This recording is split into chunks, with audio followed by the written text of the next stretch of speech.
Perfect. And recording. Hello, everyone. Welcome to episode 4 of HR in Your PJs. I'm Rosie, Community Manager at the Happiness Index. We have, Louise Lawrence. Hi. Would you like to introduce yourself, Louise? Yeah, I'm an employment partner at Winckworth, Sherwood, and I act for both employers and employees, and we've been dealing with lots of queries over the last 2 weeks in relation to furlough in particular. Thank you. And we have Khalil Rener. You can introduce yourself, Khalil.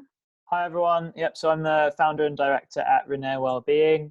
So we help organizations and individuals to sustainably integrate wellbeing into one, their company cultures, and two, their lives.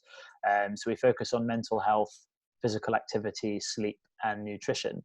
And especially in the last few weeks, we've been supporting people to integrate those areas whilst working from home. Thank you. And Matt Phelan.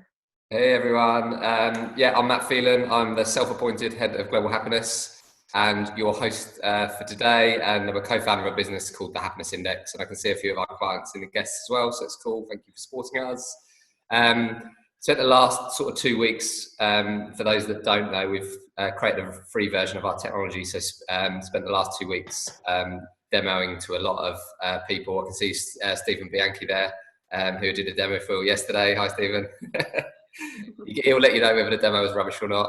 But for today, we've had a lot of questions about wellbeing and also a lot of legal questions. So somehow I'm going to try and knit this together in the time that Rosie gives us to try and work out how you can, one, look after the wellbeing of your employees, which is obviously really important, but also look after the legal requirements that you have. So we're going to get into things like furlough, set up some works from home and stuff like that.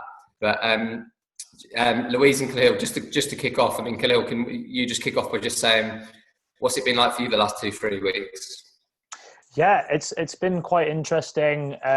Some ups and downs. I think, you know, with some of our clients, of course, with the financial issues, it's been tough for them. Just kind of as managers and people running a company to support their staff, but also to support themselves. But we've seen kind of a peak with some organizations around needing more support, and also some other organizations kind of not being able to have the resources or kind of scope to be able to look after their staff, especially because they can't work remotely in some of these areas. So yeah, positives and negatives, but I think overall it's been quite amazing to see how much organizations are really starting to go, how on earth, I really want to look after my staff and myself, and really want to be able to do that from, it seems, the right place. And Khalil, do you feel pressure to look after your own well-being if that's what you're doing for companies? Sure. Do you have to remind yourself to do that if you're so busy? Absolutely, yeah, completely. You know, it's the irony is that it's hard, even as someone telling everybody to look after their well-being. I find sometimes, you know, I'll give one or two tools and tips to support other people, and I'm going, oh, I should probably be doing that a little bit more myself. But yeah, I think we all need that help. And as an example, you know, even one of our clients is a private mental health care organization, and even their mental health practitioners need support looking after their mental health. So I think, you know, you can have all of the tools and tips, but still need to work on it. Yeah, thanks, Khalil. Louise, obviously you're seeing the legal side of this. When we spoke on the phone the other day, you said you've suddenly become very busy with a lot of stuff. What have you been up with the last 2 or 3 weeks? It's mainly dealing with questions around the furlough scheme, because unfortunately a lot of businesses are facing really challenging times, and either, you know, their work, you know, the place is closed if it's a restaurant or a leisure business, but also other clients are seeing just a general downturn in work, so they're having to make quite difficult decisions at the moment as to what to do in relation to that, and looking at their staff and who they should furlough. So we've been dealing with a lot of questions around that. That's really been taking up the vast majority of our time. Yeah, thanks. And just to chuck some stats in here, this made me laugh.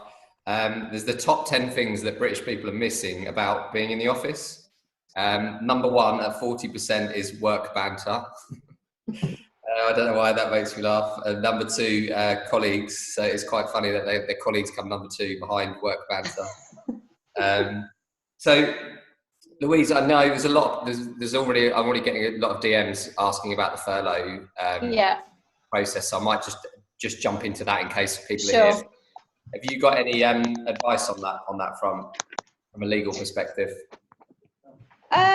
Well, I think it's looking at if you are facing challenges as a business that you know there's been a downturn in work, to think about what your business needs are, and if there's less work, whether you potentially need to furlough staff. As we know, under the scheme, the employees who are eligible are those that will be undertaking no work at all. So it's to think about, well, what do you need as a business? Are there certain roles that aren't required at the moment because of a reduction in work, or is there just too much work for the group of individuals that are undertaking the same or similar roles? So you need to have a smaller number of employees within that pool doing the work, and looking at having those conversations with staff as to designating them as furloughed, and getting their agreement to that if necessary, and setting that out in writing. It's really important to have a paper trail, so setting out that they're designated as furloughed in writing, that you keep a copy of that, so when you make the claim under the scheme, you've got the paperwork there as well. Yeah. Louise, I've just had a question come in from a company there. They've got delivery drivers. Yeah. And I heard this from another company last week, and their worry is that their delivery drivers want to work. Yeah. But they're also worried from a legal perspective. Let's take worst case scenario. Yeah. One of their delivery workers continues to work. They want to work, but then potentially they die from catching coronavirus. Not to scare everyone, but is there things that companies should be thinking about on that side of stuff from a legal perspective? Well, I think it's undertaking risk assessment. So thinking about what the government guidance is and what you should be doing as a business to protect your employees as far as possible. So making sure that you do have facilities for the drivers to go and wash their hands, for instance. That there are those types of facilities. So it's just it's making sure as a business that you're undertaking a risk assessment from a health and safety point of view. Yeah, and Khalil, I just want to bring you in on that point, because I think there's kind of three buckets of employees at the moment. So there's the ones that have been furloughed. There's the ones that are working from home, like most of the people the guests on here, and also there is the people that are still out there on the front line. And I don't specifically want to talk about NHS today because that's been spoken about a lot. But let's keep the example of delivery drivers going. How is there any advice you've got from a wellbeing perspective for someone who's still out there but may also be really worried about their family and stuff like that? Yeah, I think on the anxiety side and worry about potentially bringing coronavirus home, or stress about whether their role is still there. There are a lot of things that one can do to support their mental health and keep their levels of worry down. I think firstly, from a tangible perspective, they should look at whether there's a high chance of them infecting someone at home and taking the correct kind of measures in place, whether they need to self-isolate whilst working if they're potentially going to infect somebody at home, especially those that are vulnerable. I think from a mental health side, making sure that they're supporting themselves, maybe staying active is a great one. There's so many home workouts at the moment. I've just come from running one, but there are so many around, ballet, dance, Pilates, yoga, really intense workouts that can be done. And we're also allowed out for a little bit in the day. So even just going for a walk and getting fresh air is really important. Making sure that they're also aware around things like mindfulness apps, and being able to be more aware of how they're feeling and being in control, or at least kind of comfortable with the thoughts that are coming up. I think for a lot of us, whether you're a delivery driver or not, relatively same boat around, these are some new feelings that I'm feeling, or a lot of uncertainty. And so having the tools to be aware of those feelings and knowing how to deal with that is another. Not to speak for too long, but also making sure that sleep is taken care of, especially if they're doing night shifts and driving for long periods of time. From a legal perspective, organizations need to look at how they're carrying out those shifts and providing enough time for their staff to sleep at least 7 to 9 hours a night, and making sure that there are enough staff to provide that workload to them, but also for employees and those drivers to be signposted to tools and tips to support them with sleeping and eating healthily during this time too. So it's kind of those 4 prongs that I mentioned we focus on, but I think it's always important to look after our own health. Yeah, that's really good. And Louise, just going back into the furlough one, because I'm still getting more questions. Can employees volunteer to be furloughed? Well, it has to be the employer's decision to designate an employee as furloughed. So an employee wouldn't just be able to volunteer. It would have to be agreed with the employer. So what some employers are doing is where they've got a group of employees, but they only need, say, 5 out of 10, that they're asking for volunteers from that group. The alternative is to carry out a kind of selection exercise to determine who are the 5 employees that you need. Because the difficulty of asking for volunteers is you may again still get more volunteers than you need. So you've still got to then choose out of the volunteers who should be furloughed. Yeah. Great. And Khalil, just going back on the wellbeing piece, one of the biggest shocks, I was reading out the stats earlier, in number 9 is 9% of people are missing the commute. Yes. So I don't know who these crazy people are, but one of the things I've started doing is, we know from some of our happiness research with Brompton is that your walking to work makes you happier. And I've never been able to walk to work, so now I walk to work. I leave at 8:30, and I get back to my house at 9 o'clock. Nice. Have you got any little tips on like that, specifically for that 9% of people that are missing the commute? Which I'm so shocked that people miss their commute. Yeah, it's funny. It's funny that you say that. So, one of my clients, I was having a one-to-one session with them, and they were saying, "Yeah, I never really actually realised that my walk to the tube is really beneficial." And it's when I get a lot. One, it's when people can get a lot of their thinking done. You can do mindful walking, and it's that time by yourself where you can just really reflect, prepare for the day. And so if you're just kind of going from bed or breakfast bang to your laptop, there's almost not that transitionary period between like home life and work life. So that's one aspect. But 2, the many benefits that come with being physically active and getting outdoors, where physical activity doesn't necessarily just have to be exercise or going to the gym or running. It can really just be going for a 10-minute walk, which really has benefits. And the chief medical officer has just come out to say that even 2 to 3 minute bouts of that physical activity does benefit us. So it's kind of that 2-pronged approach. One around those mental health benefits and that transition, but also the benefits that you're getting from being active, around being more productive and in a better mood. Yeah, that really resonates with me, actually. So I was just going to say, I am one of those people that I do miss the commute, because I'm going straight from breakfast and the craziness of looking after my daughter straight into work. Because actually with the commute, it gives you that thinking time and a bit of a break to do some internet shopping and some other things. Yeah. We've seen in some of our early data from the employee voice product is that on your second but last point, Louise, is that in the negative and positive feeling comes family.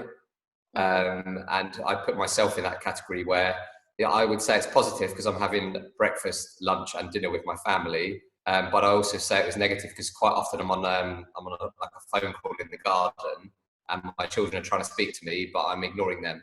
And it sort of weighs on you, doesn't it? Because you're present, but you're not present. So you're suddenly physically here more, but you're on more video calls, phone calls and all that kind of stuff. Yeah, and to that point, I think there's almost that. Oh, sorry, Matt. I almost say it's almost that guilt, right, of not being able to do either fully. And then I think, that's to that point. Absolutely, I think a lot of people, I think from those that I'm speaking to, those with children are finding it on average harder than those that don't have young children around. That's really good advice, Khalil. And then Louise, just one thing that we spoke about offline was that you told me, which I, as a company owner, I should have known, but I didn't.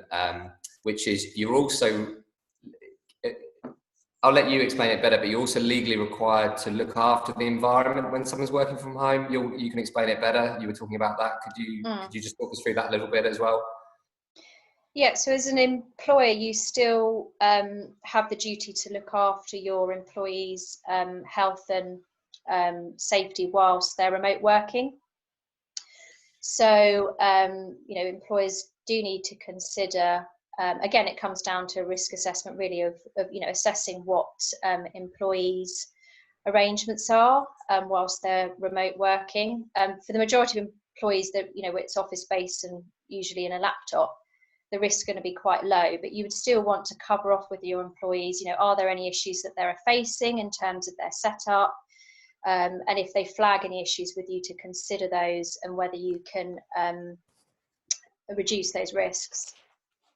I don't know if Jill Bell asked this at the same time or not, but she said, what about simple things like workstation ergonomics? Are employers responsible for that? Ultimately, yeah, it is looking at what is the setup for your employee. It's, at the moment, of course, with the lockdown, the employers can't go into an employee's home and see what their workstation setup is. But I think there are things that you can circulate to employees about guidance about their workstation, so recommendations, things that you can share, and checking with them that they've got the right equipment. If you've got employees with potentially carpal tunnel syndrome, do they have wrist supports and things like that? So it's checking with each employee as to if there are any issues that they are facing.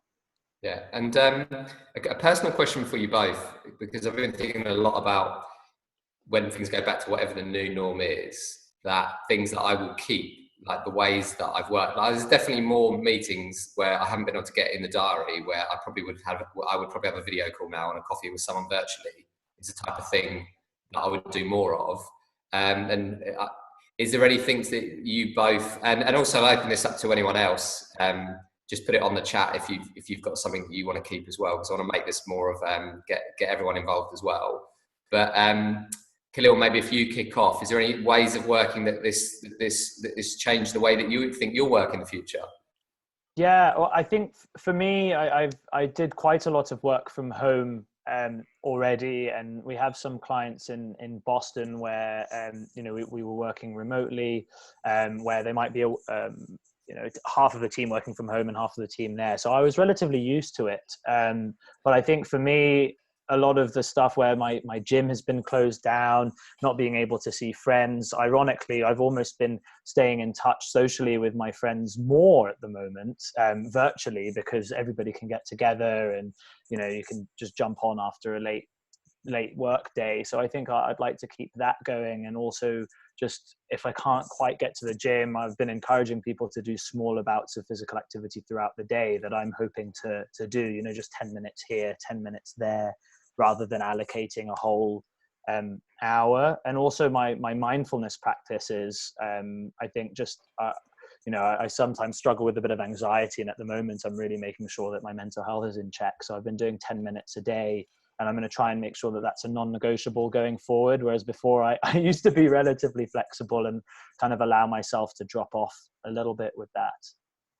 But maybe just on the wider scheme around well-being, I feel like a lot of people at the moment are speaking about well-being, and there's this big hype, and it almost feels like that New Year's resolution vibe. And what I really encourage people to do is to really understand why they're starting to think about their well-being and what they're wanting to get out of integrating this into their lives and thinking about it post-lockdown too, because it's like, oh, I'll just jump on the bandwagon, but then when things get difficult, that's often where these practices fall short. Khalil, I'm going to come after Louise. I want to come back to that point. I want to go back. I also want to talk about the anxiety and lethargy bit that a lot of people are reporting, which I'll come back to. But Louise, any ways of working that you're going to keep? Prior to this, I kind of worked from home, but very much on an ad hoc basis, and it wouldn't be regularly at all. It was very much kind of 5 days that I was working in the office. And I think moving forward for me, I think probably I would like to work from home 1 day a week, spend, to have those times of lunch with my daughter and things. So yeah, I think that I will change. I would like to do that more regularly moving forward. But I also do really miss actually the office of just being able to nip round and see someone quickly face to face and have the team there. So yeah, I think it's getting a balance, and it's a personal choice. And I think for for each person it's going to be different. But I think it's going to be interesting once this is over, because I think there will be an increased trend towards flexibility. Particularly amongst employers who were perhaps reluctant before, because actually there's no reason now, well, I think this is shown why the majority of employees can't work from home. There was a really fun, I don't know if everyone saw that, there was this, it was 3 bullet points. Who drove your digital innovation? Number 1, the CEO, number 2, the CTO, or number 3, coronavirus? I was just like, that's quite scary how true that is. Yeah. C. Baldwin, do you want to just unmute yourself and say this point, or would you like me to read it out? Hi, I work for a care company, and the members of my team were all based in different areas. So on average, we would normally see each other maybe once a week, once a fortnight, although we'd speak on the phone. And a real positive that's come out of this for us, we were all virtual ignorance when it comes to doing anything like Zoom or Skype. So we've all sort of started from the same point. We've been checking in virtually with each other every day, sometimes all 3 of us, sometimes just one-to-one. And it's made a massive difference in us having to find different creative ways especially to deliver training and induction programs. But it's actually brought us together as a team. And one thing I would definitely carry forward is making those virtual contacts and maintaining that, because I just can't believe, for somebody that swore they would never do this, it's been massively positive for us. I interviewed Ashley Phelan on a podcast last week, and he said, he was talking about films, and he was saying Brexit was something that divided everyone, whereas coronavirus is a bit like the Independence Day film, where we've all suddenly got a common enemy and it's bringing everyone together. Yeah, so I think there's some relation to that. And Jill, you've put a point there on longer term projects. Do you want to expand on that? Jill, I think you're muted. Yeah, that's me. Hi. Hi. Hello. So yes, I work for Handle Recruitment. Obviously, the recruitment industry is taking an absolute battering at the moment, and we have just furloughed half of our staff, which we've managed to really present that in a positive way, so that the people that are being furloughed are feeling very grateful and actually quite upbeat about that. So it's about maintaining that positivity. But certainly my kind of team comprises of our comms manager, business ops manager. So we're all incredibly busy at the moment, normally working on quite long timescale projects. But what I'm finding is really kind of shrinking down those into just very small objectives to give people very small, kind of agile working, small objective with a short time scale to deliver on it. And it's keeping everyone incredibly focused, not giving anyone the opportunity to have time to drift and worry and do too much browsing on the internet or too much watching the news. And the productivity is right up there at the moment. People are working at an exceptional pace, which is great. So I think trying to give people little tasks to do, checking in often, short time scales to deliver has been. Jill, you know that I've heard a lot of people saying that around productivity and innovation is up in their businesses. Why do you think that is? I think things are changing on a daily basis, aren't they? We don't really have much time to think. So it's a case of digesting the information that we're getting really rapidly, having to make decisions quickly. So there's not the luxury of procrastination. There's not the luxury of getting too many people's opinion. It's designated somebody as a key person to own it and to make the decision on it and to come up with a plan of action, and then a very short meeting for everyone to agree that plan of action or challenge it and then move on. So I think that things are moving at pace because they have to, but it is creating a new method of working in the business, which is quite positive. No, that's great. Thanks, Jill. That's great. Rosie, I know you like being a question master. I'm just going to bring you in quickly before we go back to Khalil, which is For those that don't know the Happiness Index, we don't do neuroscience as a service, but we bake it into everything. So we bake it into our technology. So staff have basic neuroscience training on account assistant through to all directors. And Rosie, one of the things I'm going to go back to Khalil on is I've seen a lot of people saying that a lot of their teams feel a bit frozen, or they feel a bit lethargic and they don't know what to do because it's so overwhelming what's happening. I think we've observed how our neuroscience training has helped us. As an employee of the Happiness Index, could you sort of shed a bit of light on how it's allowed you to, your training allowed you to continue in your community role? Yeah, so I think that this change happened so fast, like almost overnight. And I still remember that it was a Thursday, we were planning out, Matt brought up, we need to start planning out for the next 12 months. And it just all of a sudden hit me that we were about to go in quarantine, that things are about to start changing really rapidly. And from our neuroscience training, I've learned that when we're under a lot of stress and pressure, we kind of get scared. We go back to our instinctual reactions, and we can't really focus on what we're trying to do. So I think learning that and being aware of what was happening, and just knowing that it's going to be okay, and thinking about just be focused on what's coming up, and 5-minute warning, by the way. And just understanding that that we have 12 months that we're planning out for, and yeah, just I get, like Khalil said earlier, being aware of what's going on is really helpful. So yeah. Thanks, Rosie. And Khalil, just to link that in, as Rosie's given us a reminder, we've got 4 minutes, 30 seconds. Could you just give us a minute and potentially link up the anxiety and how people are feeling lethargic? Have you got any sort of insight or stuff you can share on that for us, for people that might have team members that are reporting that?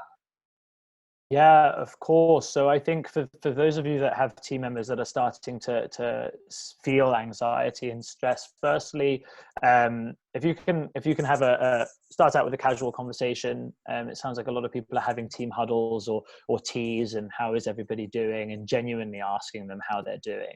If anybody starts to highlight that they are feeling a little bit anxious and they are struggling, I would recommend to take that to a little bit more of a formal conversation, one-to-one and in private. Either just kind of via phone or that phone call, and really hear what they're saying, and be very kind of non-judgmental and understand what they need. And if you have existing policies in place around supporting them with mental health, maybe you have a subscription to a mental health mindfulness app. I'm not 100% sure on kind of all of the things that your organizations have, but there are also a lot of free things online around mindfulness sessions, supporting them with doing more creative work, exercising, making sure that their sleep's in play. But if this starts becoming a little bit more serious, it's then about signposting them to mental health professionals. But kind of on the lower end of the spectrum around mental health, a lot can be done internally without having to take that away to kind of a psychologist or whatnot. Does that make sense and answer your question? Thank you, Khalil. I'm going to just go to Louise, one last question, and then we'll do wrap up. Just for those that know, Louise actually acts as our lawyer as well. And the reason we use Louise isn't just a big plug for her, is because we've got quite a big vision in freedom to be human. But as directors of the company, we also have a responsibility to make sure the stuff that we do is legal. So Louise, and the reason I work with Louise is because she helps us to make sure we don't do illegal stuff, but we also treat people in a humane way. Have you got any advice for people out there how they can make sure they're doing things right on the legal front, but also make sure they look after people at the same time? Which I know that's why I would do, and that's your skill. Have you got any advice you can give in 30 seconds on that? Well, thanks for the plug. Very quickly, I think it's just, it's stepping into the shoes of the employee and thinking, what would I want and need if I was in their position? And it really does come down to communications. What's the messaging? And what do they need to hear, and how can you explain it in a humane as way as possible? Oh, that's brilliant. So I've got to sum up because Zoom kicks us out in 1 minute, 20 seconds. I just want to say thank you, Khalil and Louise. You've been absolutely brilliant. Thanks to all the cameos.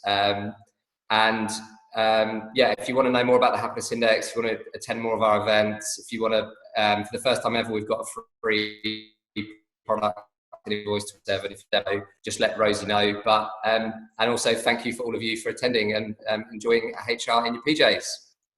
Adios. Thanks. Yeah. Thanks everyone. Thank you. Everyone. Bye. Bye-bye.